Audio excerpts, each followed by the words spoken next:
Assalamualaikum warahmatullahi wabarakatuh. Perkenalkan, nama saya Muhammad Farul Ramdhani dari Prodi Manajemen kelas reguler pagi dengan NIM 28921500066. Di video ini saya akan membahas mata kuliah perpajakan yang diampu oleh dosen Bapak Mustafa Nugroho SSI MM. Video ini saya buat untuk memenuhi tugas ujian akhir semester. Apa saja yang dibahas dalam video ini? Yang pertama, yaitu ada PPh pasal 23 sampai 26.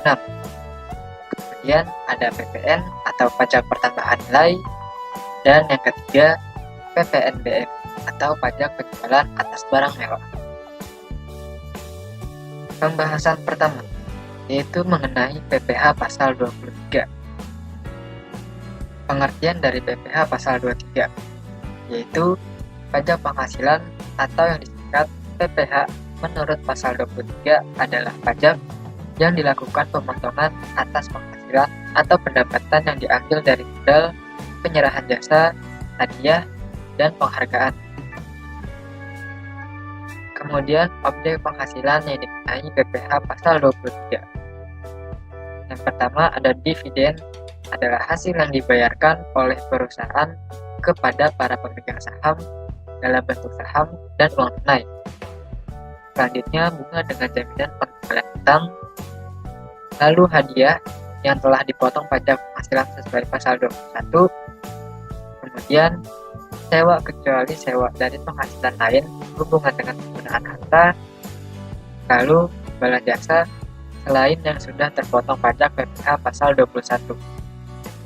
C. Subjek penerima penghasilan terpotong PPh pasal 23. Ada dua, yaitu wajib pajak dan bentuk usaha tetap. D. Pemotong PPh pasal 23. Ada pemerintah, subjek pajak, penyelenggara transaksi atau kegiatan, bentuk usaha tetap, agen perusahaan luar negeri, dan wajib pajak orang pribadi. E. Penghasilan yang tidak dikenai pemotongan PPh pasal 23. Yang pertama, penghasilan yang dibayar atau terutang kepada bank. Yang kedua, sewa yang dibayarkan atau terutang sehubungan dengan sewa guna usaha dengan hak opsi. 3. Dividen atau bagian laba yang diterima atau diperoleh PT sebagai WP dalam negeri, koperasi, BUMN, atau BUMD dari penyertaan modal pada badan usaha yang didirikan dan bertempat kedudukan di Indonesia. Keempat, bunga obligasi yang diterima perusahaan reksadana selama 5 tahun pertama sejak pendirian atau pemberian izin usaha. Kelima, SKU koperasi yang dibayarkan kepada anggotanya. Keenam, bunga simpanan yang tidak melebihi batas yang ditetapkan oleh Menko yang dibayarkan oleh koperasi kepada anggotanya. F. Tarif pemotongan PPh pasal 23. 15% dari jumlah bruto atas penghasilan berupa dividen, bunga, royalti, dan hadiah. Kemudian 15% dari jumlah bruto atau bersifat final atas penghasilan berupa bunga simpanan yang dibayarkan oleh koperasi kepada anggotanya atau bila jumlah lebih dari 240.000. Selanjutnya 15% dari perkiraan penghasilan neto atas penghasilan berupa pertama, sewa dan penghasilan lain sehubungan dengan penggunaan harta atau tidak termasuk sewa tanah dan bangunan. Kedua, imbalan sehubungan dengan jasa teknik, jasa manajemen, jasa konsultan hukum, jasa konsultan pajak, dan jasa lainnya selain objek PPh pasal 21. Oke, cara menghitung PPh pasal 23. Yang pertama, PPh pasal 23 atas dividen, bunga, termasuk premium, skonto, dan imbalan sehubungan dengan jaminan pembayaran utang lalu royalti, dan hadiah, dan penghargaan. Rumusnya yaitu PPh pasal 23 sama dengan 15% dikali bruto. Yang kedua, PPh pasal 23 atas sewa dan penghargaan lain sehubungan dengan penggunaan harta.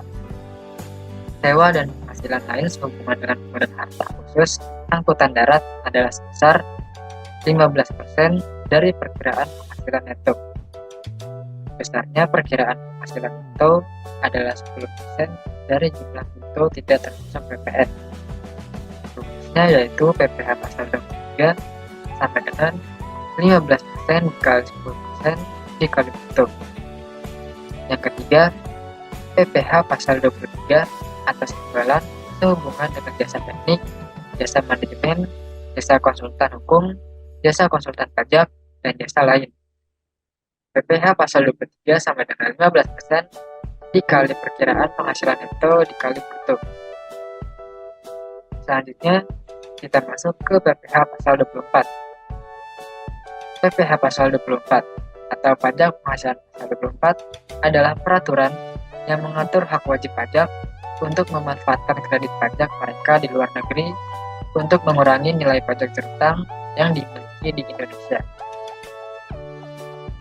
Lalu subjek dan objek PPh pasal 24. Subjek pajak. Yang menjadi subjek PPh pasal 24 adalah wajib pajak dalam negeri terutang pajak atas seluruh penghasilan, termasuk penghasilan yang diterima atau diperoleh dari luar negeri. Dan objek PPh pasal 24 adalah penghasilan yang berasal dari luar negeri. Objek pajak penghasilan pasal 24 ini dikenakan atas 1. Penghasilan dari saham dan sekuritas lainnya serta keuntungan dari pengalihan saham dan sekuritas lainnya. 2. Penghasilan berupa bunga, royalti, dan sewa sehubungan dengan penggunaan harta gerak. 3. Penghasilan berupa sewa sehubungan dengan penggunaan harta tak gerak adalah negara tempat tanah tersebut terletak. 4.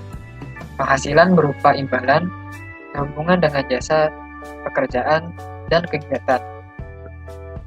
5. Penghasilan BUT. 6. Penghasilan dari pengalihan sebagian atau seluruh hak penambangan atau tanda turut serta dalam pembiayaan atau permodalan dalam perusahaan pertambangan. 7. Keuntungan karena pengalihan harta tetap. 8. Keuntungan karena pengalihan harta yang menjadi bagian dari suatu BUT. Lalu, tarif PPh pasal 24. Karena PPh pasal 24 merupakan sebagai pengurang jumlah pajak yang dibayar atau tentang luar negeri, maka perhitungan tarifnya menggunakan pasal 17 dan 1 Undang-Undang PPh, yakni tarif pajak progresif. Pajak penghasilan progresif sendiri diatur dalam pasal 17 ayat 1 Undang-Undang Pajak Penghasilan Nomor 36 Tahun 2008 tentang pajak penghasilan. Dalam pasal 17 tersebut dijelaskan bahwa wajib pajak orang pribadi dalam negeri dikenakan tarif pajak atas penghasilan sebagai berikut. 1. Tarif pajak 5% untuk penghasilan hingga Rp50 juta. 2. Tarif pajak 15% untuk penghasilan di atas 50 juta hingga Rp250 juta. 3. Tarif pajak 25% untuk penghasilan di atas 250 juta hingga Rp500 juta. 4. Tarif pajak 30% untuk penghasilan di atas Rp500 juta. Selanjutnya yaitu mekanisme pengkreditan pajak penghasilan yang dibayar di luar negeri. Ada pajak penghasilan yang dibayar di luar negeri dapat dikreditkan dengan pajak penghasilan yang terutang di Indonesia. Kemudian, kredit PPh yang dibayarkan di luar negeri dilakukan dalam tahun pajak digabungkannya penghasilan dari luar negeri tersebut dengan penghasilan di Indonesia. Selanjutnya, jumlah besaran PPh 24 yang dapat dikreditkan maksimal adalah sebesar jumlah yang lebih rendah di antara PPh yang dibayar di luar negeri dan jumlah yang dihitung menurut perbandingan antara penghasilan luar negeri dan seluruh penghasilan kena pajak. Lalu penghasilan kena pajak yang dikenakan PPh final atau penghasilan yang dikenakan pajak tersendiri tidak dapat digabungkan dengan penghasilan lain. Selanjutnya, PPh pasal 25. PPh pasal 25 adalah pembayaran pajak atas penghasilan yang dibayarkan secara angsuran tiap bulannya dengan tujuan untuk meringankan beban wajib pajak yang kesulitan untuk melunasi pajak terutang dalam waktu 1 tahun. Tarif PPh pasal 25. Tarif PPh 17 ayat 1 huruf A Undang-Undang PPh adalah sampai Rp50 juta sama dengan 5%. Rp50 juta sampai Rp250 juta sama dengan 15%. Rp250 juta sampai Rp500 juta sama dengan 25%. Dan di atas 500 juta sama dengan 30%. Pembayaran angsuran PPh 25 untuk wajib pajak badan yaitu sama dengan penghasilan kena pajak atau PKP dikali 25% atau tarif pasal 17 ayat 1 B Undang-Undang PPh. C. Perhitungan PPh pasal 25.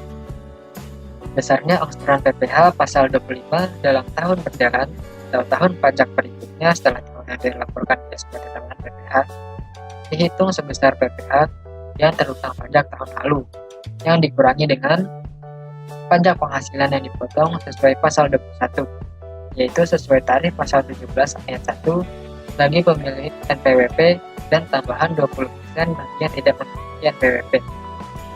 Dan pasal 23 15% berdasarkan dividen, royalti, dan hadiah, serta 2% berdasarkan sewa dan penghasilan lain serta imbalan jasa, serta pajak penghasilan yang dipungut sesuai pasal 22, yaitu pungutan 100% bagi yang tidak memiliki NPWP.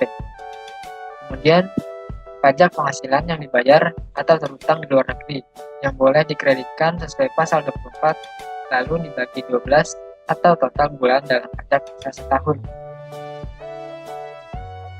D. Jenis pembayaran PPh pasal 25.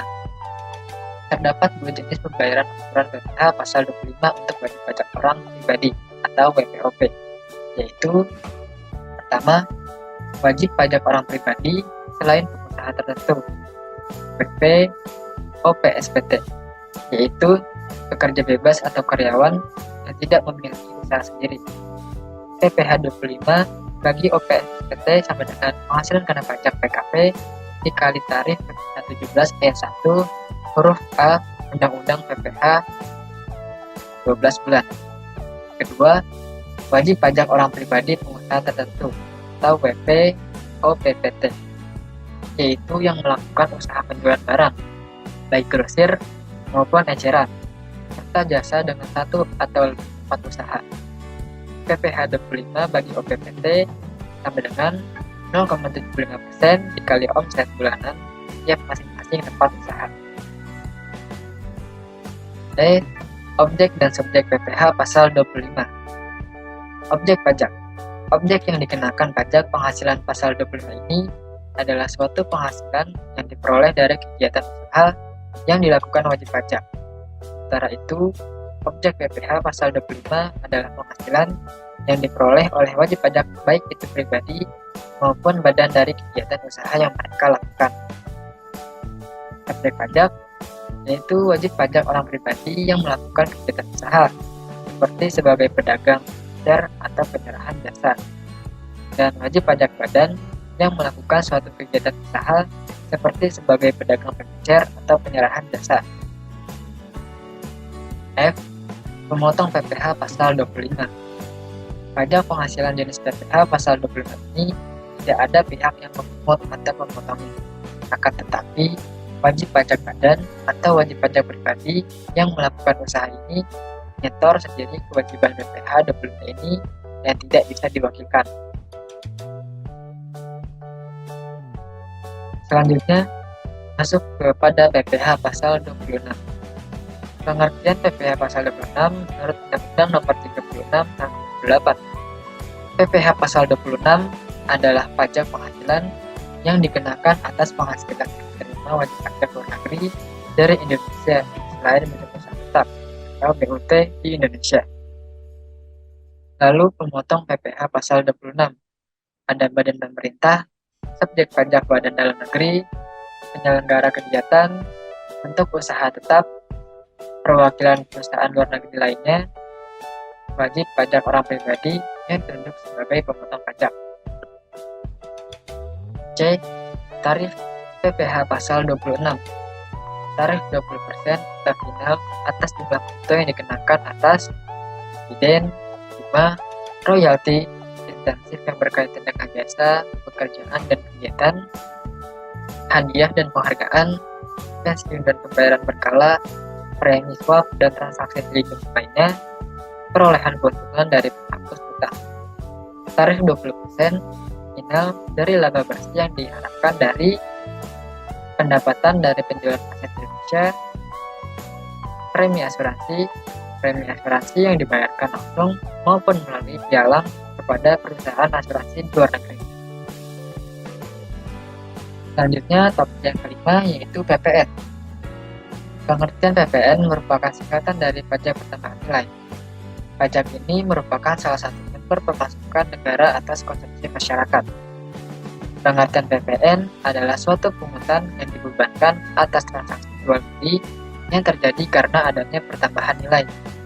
Pungutan tersebut dibebankan pengusaha yang sudah menjadi pengusaha kena pajak atau PKP. B. Barang kena pajak. Ada beberapa produk yang tidak dikenakan pajak. Di bawah adalah barang yang tidak dikenakan PPN, yaitu barang kebutuhan pokok yang dibutuhkan oleh sangat banyak orang. Lalu makanan dan minuman yang dihidangkan di restoran, hotel, rumah makan. Lalu hasil penambangan atau pengeboran yang langsung diambil dari sumbernya. Dan emas batangan, uang, serta surat berharga. C. Dasar-dasar pengenaan pajak. Yaitu ada 4. Pertama, harga jual. Yang kedua, penggantian. Ketiga, nilai impor dan ekspor. Dan yang keempat, nilai lain. D. Tarif PPN. Besar tarif pajak penghasilan 10% berlaku selama bertahun-tahun sejak diterbitkannya UU PPN. Melalui Undang-Undang Nomor 7 Tahun 2021 tentang harmonisasi peraturan perpajakan atau Undang-Undang HPP, pemerintah telah menaikkan tarif PPN secara bertahap. Tarif PPN terbaru 9% mulai April 2022. Kemudian rencananya akan dinaikkan lagi menjadi sebesar 12% pada 2025. Sesuai dengan definisi PPN di atas, maka setiap barang dan atau jasa yang menjadi objek pajak pertambahan nilai akan dikenakan pajak PPN dengan tarif PPN terbaru tersebut. E. Pemungut PPN. Pemungut PPN adalah badan atau instansi yang ditunjuk oleh Menteri Keuangan dan berkewajiban untuk memungut, menyetor, dan melaporkan pajak tentang atas penyerahan barang kena pajak atau BKP dan atau jasa kena pajak atau JKP. Siapa saja pemungut PPN? Sesuai dengan arahan Menteri Keuangan, para pemungut PPN dalam pelaksanaannya terbagi menjadi 3, yaitu bendaharawan pemerintah, kantor pembendaharaan, dan kas negara. Kedua, pemegang kuasa atau izin kontraktor. Ketiga, badan usaha milik negara atau BUMN. F. Pengusaha kena pajak dan pengecualian.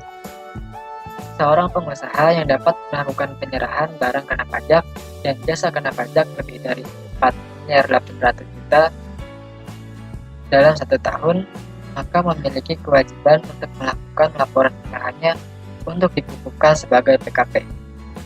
Jika pemasukan usaha baik barang atau jasa tidak lebih dari 4,8 miliar rupiah, maka tidak berkewajiban untuk dikukuhkan sebagai PKP. Namun, jika bersedia, bisa saja melaporkan usaha agar dikukuhkan sebagai PKP. Topik yang keenam, yaitu PPNBM. Pajak penjualan atas barang mewah atau PPNBM adalah pajak yang dikenakan pada barang yang tergolong mewah, kepada produsen untuk menghasilkan atau mengimpor barang dalam kegiatan usaha atau pekerjaannya. Dasar hukum pengenaan PPNBM. Undang-Undang Nomor 42 Tahun 2009 yang sudah diganti atau dicabut dengan Undang-Undang Nomor 7 Tahun 2021 tentang harmonisasi perpajakan atau Undang-Undang HPP. Di dalam undang-undang tersebut diatur mengenai objek pengenaan PPNBM, ketentuan tarif secara umum, hingga cara pemungutan pajak. Selain itu, terdapat PMK nomor 5 PMK 010/2022 yang mengatur PPNBM ditanggung oleh pemerintah di tahun 2022. C. Objek PPNBM. Objek pajak yang dikenakan PPNBM memiliki karakteristik sebagai berikut. 1. Objek pajak bukan merupakan barang-barang kebutuhan pokok. 2. Objek pajak umumnya hanya dikonsumsi oleh orang-orang yang memiliki penghasilan tinggi. 3. Objek pajak hanya dikonsumsi oleh orang-orang atau masyarakat tertentu. 4. Objek pajak dikonsumsi demi status atau untuk menunjukkan status sosialnya. Beberapa barang yang dikenakan pajak penjualan barang mewah, diantaranya 1. Kendaraan bermotor, kecuali mobil ambulan, mobil jenazah, mobil pemadam kebakaran, mobil tahanan, kendaraan angkutan umum, dan kendaraan untuk kepentingan negara. 2. Kelompok hunian mewah seperti rumah mewah, apartemen, kondominium, townhouse, dan sejenisnya. 3. Kelompok pesawat udara, kecuali untuk keperluan negara atau angkutan udara niaga. 4. Kelompok balon udara. 5. Kelompok peluru senjata api dan senjata api lainnya, kecuali untuk keperluan negara. 6. Kelompok kapal pesiar mewah, kecuali untuk kepentingan negara, angkutan umum, atau usaha pariwisata. D. Objek pajak yang tidak dikenai PPNBM.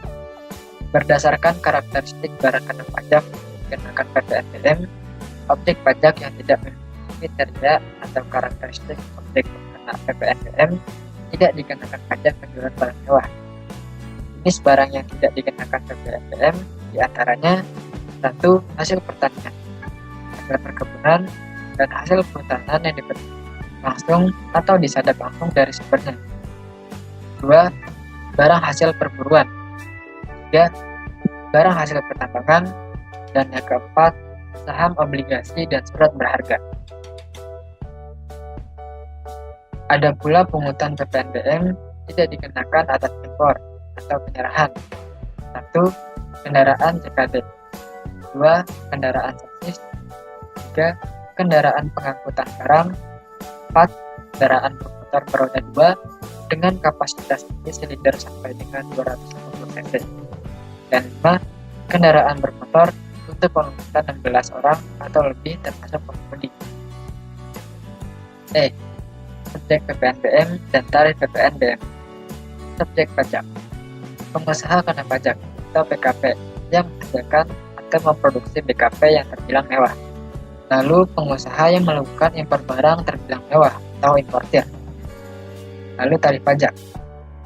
Berdasarkan peraturan dan undang-undang yang berlaku, tarif pajak penjualan atas barang mewah ditetapkan paling rendah 10% dan paling tinggi 200%.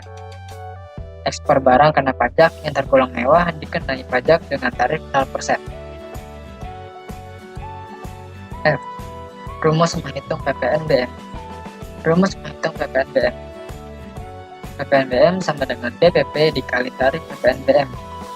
Karena PPNBM tidak terpisahkan oleh PPN, berikut ini rumus perhitungan PPN untuk barang mewah. PPN sama dengan tarif PPN dikali dalam kurung harga barang kurang PPNBM kurung.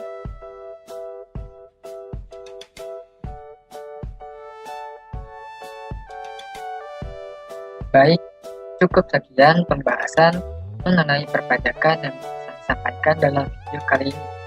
Apabila ada kesalahan dan kekurangan, saya mohon maaf dan terima kasih karena sudah menonton video ini.